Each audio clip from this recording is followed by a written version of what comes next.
I wasn't always a head chef at my own restaurant. My journey in the culinary world started almost 30 years ago when I moved to a small coastal town in Australia. My parents had just divorced, and I needed a fresh start away from all the family drama.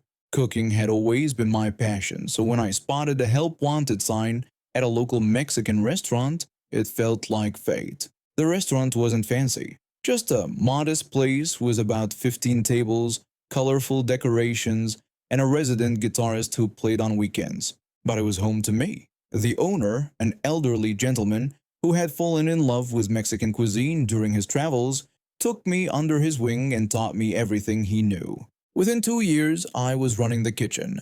Our customers were mostly locals who enjoyed mild to medium spicy food. This was Australia in the 90s after all. Most Aussies back then thought ketchup was spicy. We did keep some extra hot ingredients on hand, mainly for the kitchen staff and our guitarist, who was actually from Mexico and liked his food authentic. One Friday evening when we were busy, a couple walked in.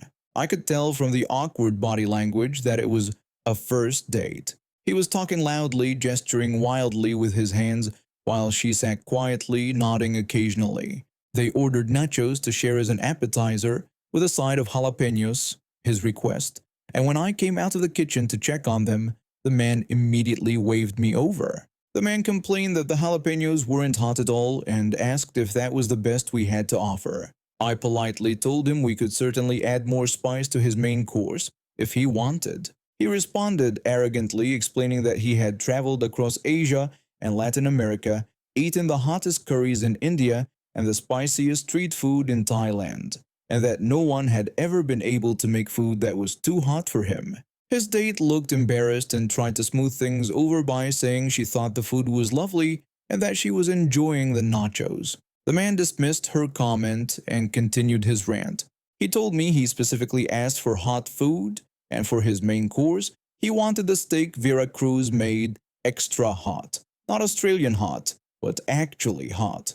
Then he asked condescendingly if our kitchen could handle that. I felt my face flush with anger at his tone. I've been having a rough week already with equipment breaking down and a supplier missing a delivery, and this guy's attitude was the last thing I needed.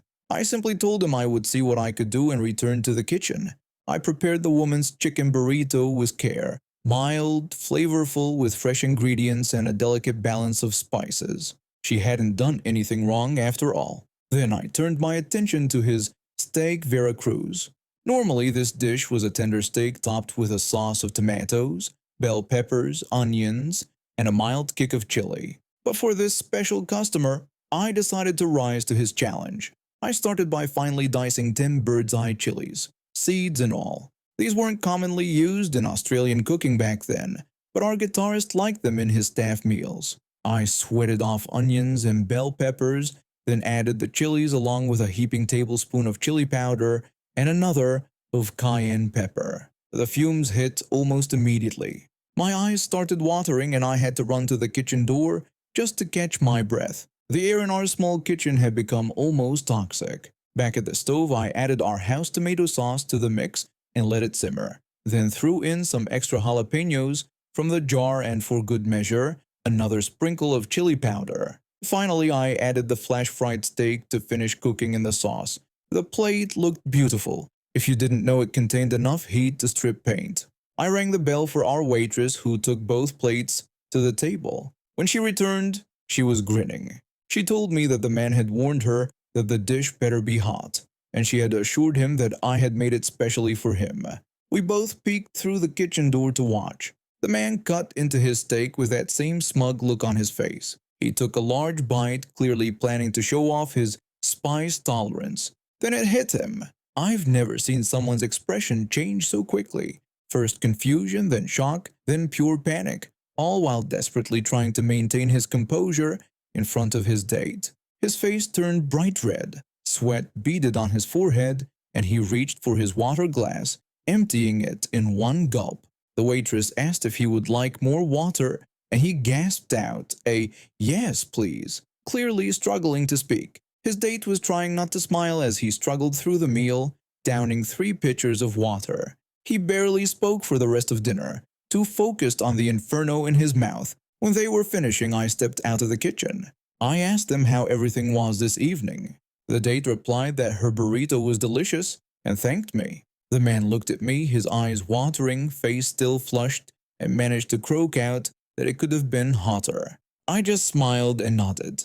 The next week, the woman returned with her friends. They became regulars, and she told us that after dinner, she had thanked him for the evening and never accepted another date. According to her, he had spent the entire cab ride complaining about our amateur cooking and how we had ruined his night. Our restaurant developed quite a reputation after that. Occasionally, someone would come in asking for that really hot steak, but then I always made sure to warn them first. I never again made anything as fiery as I did that night, but the memory of that man's face as he realized what he'd gotten himself into still makes me smile.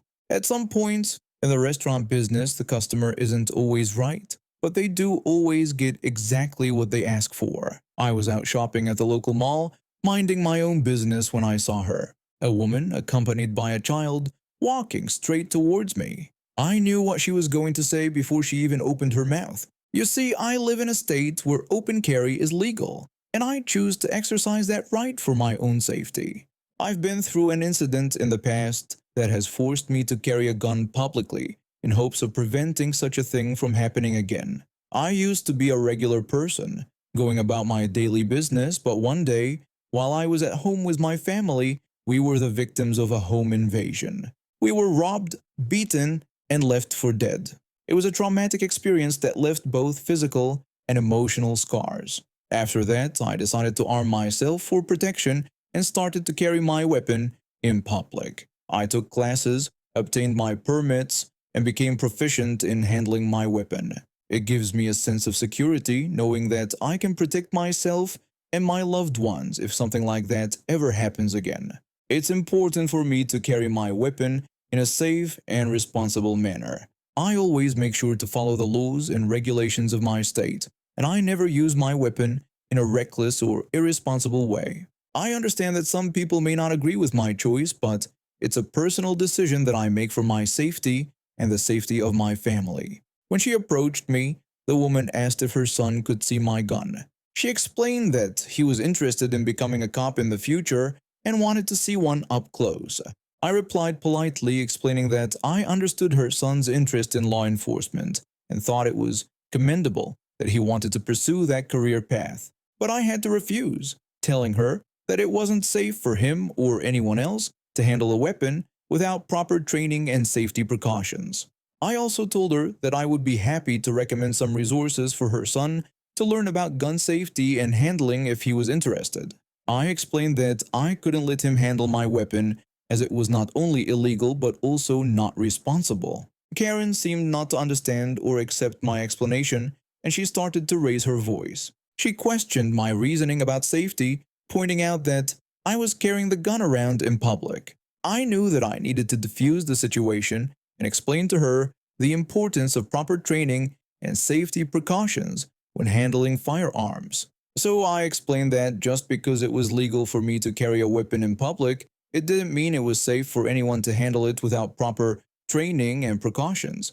I told her that carrying a weapon in public was a serious responsibility, and it was important that I was properly trained and familiar with my weapon to ensure the safety of myself and those around me. But Karen wouldn't have it. She demanded that I show her son the gun right then and threatened to have me arrested if I didn't. I knew that I had to stand my ground and not compromise on safety. I apologized that I couldn't do what she wanted. I explained that it wasn't safe and I wasn't comfortable with it. I told her that I understood her son's curiosity, but emphasized that handing a weapon to someone without proper training could lead to accidents and injuries. I stressed that I had to prioritize safety above all else. I know that I'm sort of repeating myself at this point, but I had to be patient, calm, and contained in a situation like this. It's extremely dangerous if you get out of that zone with a gun on your side. I could see that Karen was becoming more agitated, and I knew that I needed to end the interaction before it escalated any further. I politely excused myself and walked away, leaving Karen and her child behind. Karen continued to threaten me. She warned me that I would be sorry for this and swore she would make sure I never carried a gun again. I could see the hostility and aggression in her eyes, and I knew that I needed to be prepared for anything. That's when she suddenly lunged at me, trying to snatch my gun out of its holster. I was caught off guard, but I quickly regained my composure and acted fast. I grabbed her wrist, twisted it, and with a firm grip, I called out for someone to dial 911. I knew that I needed to control the situation and prevent her from getting her hands on my weapon. But just as the mall manager came running towards us, he yelled at me to let her go and demanded to know what I was doing. From an outside point of view, it doesn't look good. He was worried about how it would look to others, but I knew that I was doing the right thing. I was protecting myself and others from a potentially dangerous situation. I complied with the manager's request and released Karen, but I kept my guard up, watching her closely. I knew that the situation could escalate at any moment and that I needed to be prepared for anything. And exactly as I thought, Karen wasn't done yet. She was still filled with anger and aggression, and she was looking for a way to lash out. She grabbed a glass bottle of milk from a nearby table and charged at me, trying to smash it on my head. I could see the determination in her eyes, and I knew that I had to act fast to protect myself. I quickly grabbed her wrist again, this time with the intention of disarming her and preventing her from causing harm. I twisted her arm, trying to make her drop the bottle, but she wouldn't let go. She was still struggling and trying to hit me with the bottle. At that moment, I knew that I had to protect myself by any means necessary, so I head-butted her, with the intention of stunning her long enough for her to drop the bottle and for me to disarm her. The headbutt was effective, and she dropped the bottle, falling unconscious to the ground. I quickly secured the bottle and made sure that it was out of her reach. I waited for the cops to arrive, keeping an eye on Karen to make sure she was safe and didn't wake up and try to attack again. When the police arrived, they immediately took control of the situation and secured the area. They interviewed witnesses and took statements from everyone involved, including me and Karen. They also reviewed the security footage of the incident, which clearly showed Karen initiating the altercation, and my actions were in self-defense. Based on the evidence and statements, they arrested Karen for assault and creating a public disturbance. They also took my statement and cleared me of any wrongdoing as I had acted in self-defense. The police officers explained to me that they would have to file a report and that the incident would be forwarded to the district attorney's office for further review. As they led Karen away in handcuffs, I overheard her son apologizing to the officers for his mother's behavior. One of the cops knelt down to the boy's level and gently explained that guns were serious tools, not toys, and that his mother's actions could have put many people in danger. The mall manager also approached me later and apologized for misreading the situation. He admitted that the security footage clearly showed I was defending myself and thanked me for handling the situation as safely as possible given the circumstances. For most of the year, my part-time job at the university dorm's front desk was perfect for a broke college student like me. I worked nights, which meant quiet hours, where I could study between helping the occasional resident who'd locked themselves out. The pay wasn't great, but the flexibility made it worth it. Then came move-out day. Any student who's lived on campus knows this day is pure chaos. The supervisors always doubled our staff, and I got stuck with a daytime shift, the busiest time when everyone was trying to leave at once. Our front desk was in the main lobby that led to a narrow one-way lane connecting to the parking garage. Every single car had to use this lane, making traffic management a nightmare. My shift started off manageable, just the usual complaints about not enough moving carts or how hot it was. Nothing I couldn't handle with a smile and some patience. That changed when a family of 3 approached my desk while my co-workers were all busy with other residents. I greeted them and asked how I could help. The mother responded with a snippy tone, informing me she'd been stung by a bee and needed medical assistance right away. This immediately set off alarm bells. As student workers, we had strict rules about not providing any form of medical care, not even a simple bandage. It was a liability issue that had been drilled into us during training. I started to apologize and explain that, as a desk worker, I wasn't authorized to provide medical assistance, but the daughter interrupted me before I could finish. She demanded to know if we didn't even have a first aid kit and why I couldn't just give them something for the sting. They weren't concerned about a potential allergic reaction. They were annoyed that I wasn't immediately solving their problem. I tried to remain professional. I explained that we didn't have first aid kits because I wasn't permitted to administer aid, and suggested they visit health services just across the quad for proper medical attention. The daughter reacted dramatically, questioning if I really expected them to walk all the way to health services in the heat. The mother folded her arms across her chest and complained that it was ridiculous. She told me she was in pain and asked why I was telling her to walk across campus instead of calling someone to help. At this point, a line was forming behind them. Other families were waiting patiently, but I could see them getting restless. This family clearly wanted special treatment, and I was getting tired of their attitude. That's when I had my moment of malicious compliance. I asked if they'd like me to call emergency services to send someone to help. The mother eagerly agreed, finally saying I was doing something useful. I picked up the phone and dialed 911, maintaining eye contact with the mother the entire time. When the operator answered, I explained the situation. The operator asked if the person was allergic to bee stings. I relayed this question to the mother, who admitted she wasn't allergic but complained that it really hurt. I passed this information to the operator, who then asked if they had tweezers to remove the stinger. When I asked the family this question, the daughter responded rudely, questioning why they would have tweezers and calling it a stupid question. I apologized to the operator for the family's rudeness and explained they specifically requested emergency medical assistance. I could hear the operator sigh. The operator told me they would send someone and asked me to have the family wait outside. After hanging up, I told the family that emergency services were on their way and asked them to step aside so I could help other residents. The mother asked what kind of response they were sending. When I said I wasn't sure, she expressed hope that it wouldn't be a fire truck, saying that would be embarrassing for just a bee sting.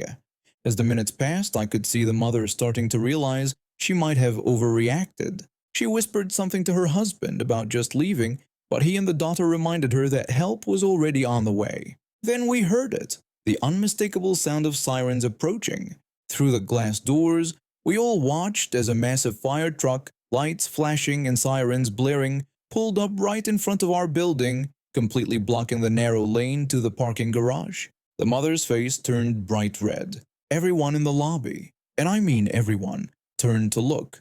The line of cars trying to access the parking garage began to grow, with frustrated drivers honking their horns. The mother tried to hide behind her husband as the firefighters, in full gear, entered the building asking for the bee sting emergency. I pointed them toward the family, and the mother reluctantly stepped forward. One of the firefighters looked at the small red mark on her arm, applied some cream, and gave her an ice pack. The whole process took less than 5 minutes, but by then the traffic backup had grown to over a dozen cars. When the firefighters left, the family hurried past my desk without making eye contact. The daughter mumbled something about getting her stuff from her room. For the rest of the day, I saw them dragging luggage through the lobby, heads down, as other residents whispered and pointed. I felt a little bad about calling 911 for a non-emergency, but watching that entitled family learn some humility made my entire move-out day shift worthwhile.